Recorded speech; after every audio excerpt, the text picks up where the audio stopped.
So you started your new diet and you are excited.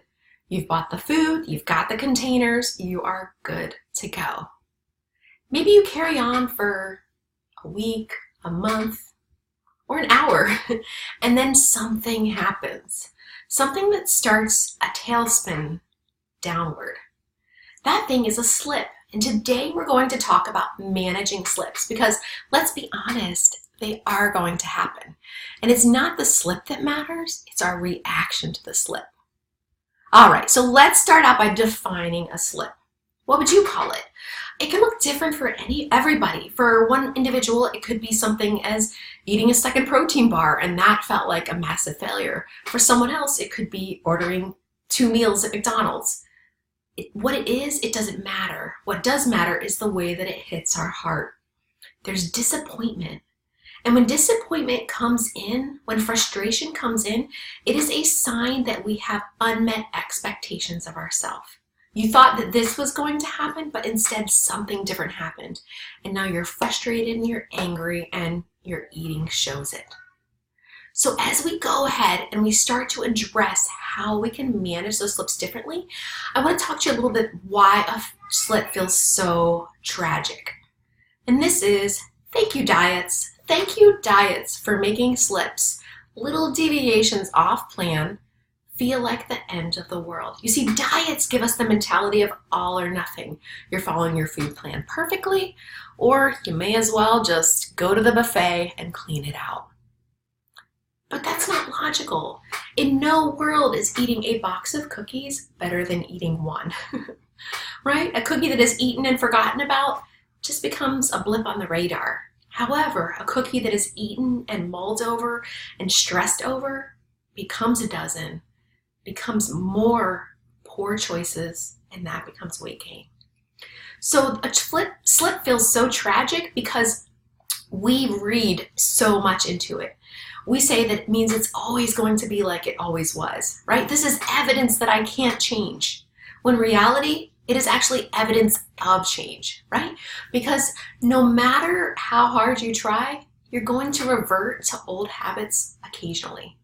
And you know what? It's all right. Just like an inventor expects for things to fail in order to learn the proper way to move forward, these slips are teaching you something really, really valuable. So what does a slip mean? It means that things could be a little bit different. Maybe your needs, your physical, mental, or emotional needs aren't being met. Maybe you didn't prepare properly. Maybe, just maybe, something outside of you was causing the problem. But unless we encounter these challenges, unless we encounter slips and failures, there's no way for us to course correct. There's nothing for us to mold and shape into a way of living that we can stick with for the long term. So what do we do after a slip? We recognize that it's really not a big deal. Yes, there's disappointment. You want to validate that feeling in your heart. Yes, you wish things would have gone differently. But it does not indicate what your future looks like. What indicates what your future looks like is what you do after the slip. And so if you could make that your focus, that your habit, I'm going to get better, right? Bouncing back. Then, my friend, you are on the way to making some amazing progress. We reframe slips as learning opportunities. A plus B equals C. What did I do? Why didn't it work out well? And what can I do differently next time? And this reflective process is one that I take my members through. We have a workshop called Reflect and Refocus. And in that, we ask ourselves, where was I? Who was I with? What was I thinking? What was I feeling? Then, what were my reactions to those things? Right? What were the choices that I made in light of those things? What would I do differently next time? What would I need to do to make it possible for me to do something differently next time? It's all information. When you fail, when you find yourself knee-deep in brownie batter, it's data about things that could change. You're not a failure. You're just trying to do something really hard.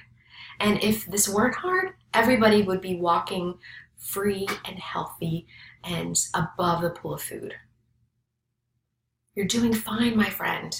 It's just a matter of reframing the challenges and to keep moving forward when things get hard. All right, I'm here for you. If you have any questions about managing those moments, let me know and I'll be happy to help you through it. I'll see you later.